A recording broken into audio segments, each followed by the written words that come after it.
आप सभी लोगों का एक बार फिर से स्वागत है हमारे चैनल पर। आज हम लोग चैप्टर 5 है वो डिस्कस करेंगे टीजीटी ज्योग्राफी और पीजीटी ज्योग्राफी के लिए। तो चलिए शुरू करते हैं। तो आज का पहला प्रश्न है, निम्नलिखित कथनों पर विचार कीजिए, यानी निम्न कथनों पर विचार कीजिए। पहला कथन क्या है? पृथ्वी की सतह पर दो प्रकार के बल कार्य करते हैं। दूसरा कथन क्या है? आंतरिक बल एवं बाह्य बल, यानी कि दोनों कथनों में यह दिया है कि पृथ्वी की सतह पर दो प्रकार के बल कार्य करते हैं और वो बल हैं, एक है आंतरिक बल और दूसरा है आपका बाह्य बल। तो ये दोनों कथन बिल्कुल सही हैं। ऑप्शन सी इसमें राइट आंसर हो जाएगा। पृथ्वी की सतह पर दो प्रकार के बल हैं वो कार्य करते हैं, जिनको अंतर्जात बल एवं बहिर्जात बल कहते हैं। पृथ्वी के आंतरिक भाग में उत्पन्न होने वाले बल को अंतर्जात बल कहा जाता है, जैसे कि पटल विरूपणी बल, ज्वालामुखी क्रिया, भूकंप इत्यादि। इन बलों का कार्य क्या होता है? तो ये भूतल पर विषमताओं का सृजन करते हैं। जबकि आपका बहिर्जात बल यानी बाह्य बल, इसके प्रकार क्या हैं? तो बहता जल, सागरीय तरंगे, हिमानी, भूमिगत जल, पवने, ये सब बहिर्जात बल में आते हैं और ये पृथ्वी पर समतल स्थापक बल के रूप में कार्य करते हैं। और यहाँ पे आपको ध्यान में रखना है कि जो भूमिगत जल है वो भी बहिर्जात बल के अंतर्गत ही आता है। नेक्स्ट है आपके लिए प्रश्न, निम्न कथनों पर विचार कीजिए। आंतरिक बल धरातल पर समस्थापक बल का कार्य करते हैं, जैसा कि मैंने अभी आपको बताया, और बाह्य बल धरातल पर विषमताओं का सृजन करते हैं। तो देखिए दोनों हैं, इसमें उल्टे कथन लिखे हुए हैं। आंतरिक बल हैं, ये धरातल पर कैसा कार्य करते हैं? तो ये आंतरिक बल हैं, धरातल पर विषमताओं का सृजन करते हैं, इसलिए ये कथन गलत हो जाएगा। दूसरा क्या लिखा है? बाह्य बल धरातल पर विषमताओं का सृजन करते हैं। तो बाह्य बल हैं वो धरातल पर समतल स्थापक बल होते हैं, यानी समताओं का सृजन है वो करते हैं, इसलिए दोनों ये उल्टे लिखे हुए हैं, इसलिए गलत हो जाएगा ये, यानी कि दोनों कथन गलत हैं। ऑप्शन डी इसमें राइट आंसर हो जाएगा। नेक्स्ट है, 24 किलोमीटर ऊंची उठी भूमि, जिसे अल्लाह का बांध भी कहा जाता है, यह स्थित है। यह कहाँ पर स्थित है? यानी ये 24 किलोमीटर ऊंचा उठा एक भूमि का टुकड़ा है, जिसे सामान्यतः लोकल लोग हैं वहाँ के, वो इसे अल्लाह का बांध कहते हैं। ये कहाँ पर स्थित है? वेरी इंपॉर्टेंट है, ये कई एग्जाम में पूछा हुआ है। तो राइट आंसर आपका इसमें हो जाएगा कच्छ की खाड़ी। ऑप्शन ए इसमें राइट आंसर हो जाएगा, कच्छ की खाड़ी, और ये गुजरात में स्थित है। और ये एक उत्थित भूमि है, यानी ऊंचा उठा हुआ जगह है, बांध की तरह बना हुआ है, इसीलिए इसको अल्लाह का बांध कहते हैं। नेक्स्ट है, निम्न कथनों पर विचार कीजिए। कश्मीर हिमालय को पीर पंजाल श्रेणी अधिवलन का उदाहरण है, यानी कश्मीर हिमालय की जो पीर पंजाल श्रेणी है वो अधिवलन का उदाहरण है, यानी वलन यानी फोल्ड्स जो होते हैं उसी का एक प्रकार होता है अधिवलन।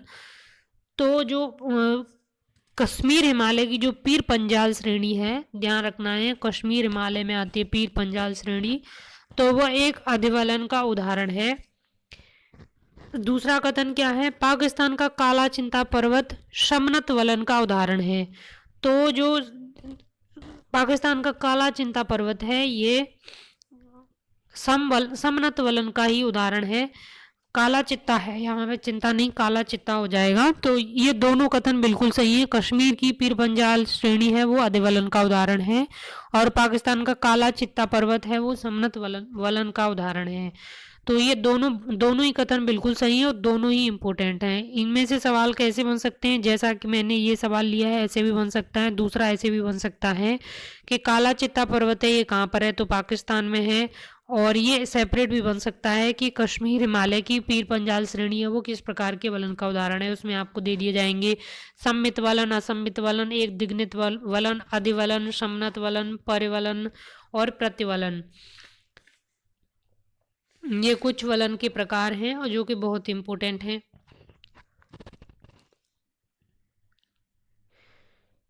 नेक्स्ट है, निम्न कथनों पर विचार कीजिए। रिफ्ट घाटी का निर्माण तब होता है जब दो भ्रंश रेखाओं के बीच चट्टानी स्तंभ नीचे की ओर धंस जाते हैं। यानी यहाँ पे क्या लिखा है कि रिफ्ट घाटी, ध्यान देना है, रिफ्ट वैली का निर्माण तब होता है जब दो भ्रंश रेखाओं के बीच के चट्टानी स्तंभ नीचे की ओर धंस जाते हैं, तब भ्रंश घाटी का निर्माण होता है। इस कथन में ये दिया हुआ है।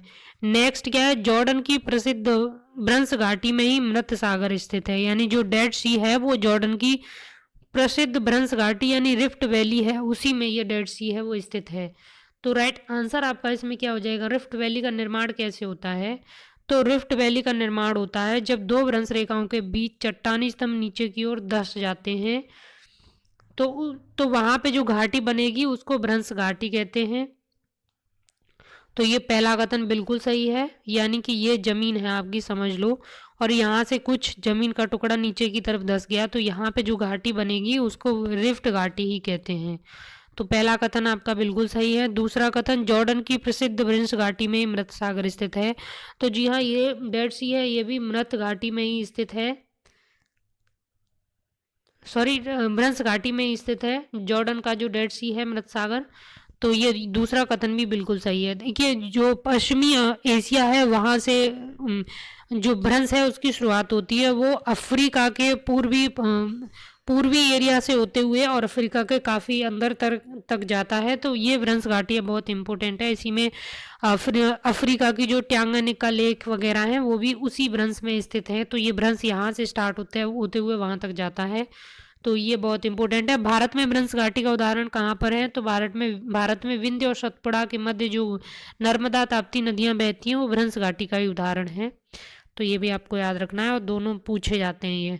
नेक्स्ट है, भारत में कौन सी नदी भ्रंश घाटी से बहती है? ध्यान देना है, वो जो कि मैंने अभी आपको बताया। तो ए और बी दोनों सही हो जाएगा, नर्मदा एवं ताप्ती दोनों भ्रंश घाटी से बहती हैं।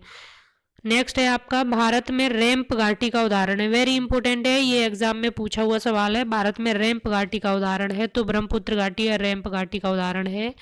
और पूछा कैसे गया था कि भारत में कौन सी नदी रैंप घाटी से बहती है? तो ब्रह्मपुत्र नदी है वो रैंप घाटी से बहती है।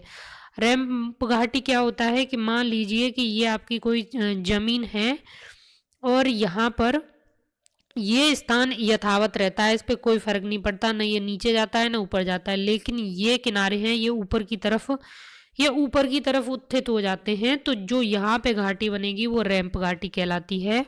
और इसी प्रकार की घाटी है आपकी ब्रह्मपुत्र घाटी। तो ब्रह्मपुत्र घाटी को रैंप घाटी कहते हैं। और जो यहाँ पे जो पर्वत बनेंगे रैंप घाटी के साइड में उनको हॉर्ज पर्वत कहते हैं।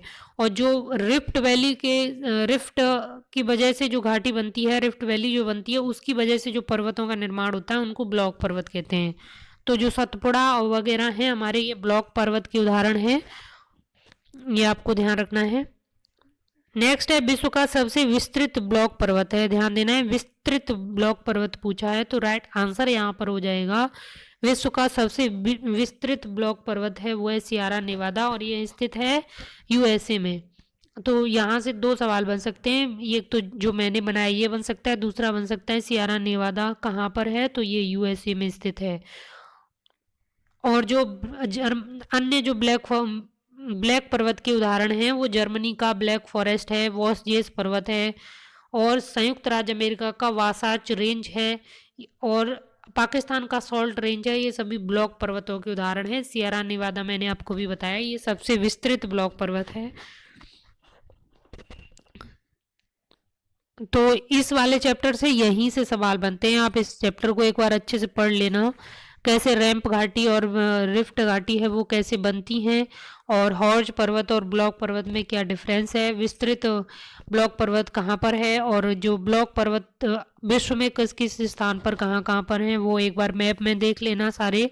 और भारत में ज़रूर देख लेना कि भारत में ब्लैक पर्वत या हॉर्ज पर्वत और रैंप घाटी और रिफ्ट घाटी के उदाहरण क्या क्या हैं, और उन नदियों को याद कर लेना। बस इस चैप्टर से यही सवाल बनते हैं, इसके अलावा इससे और कोई भी सवाल नहीं बनेगा।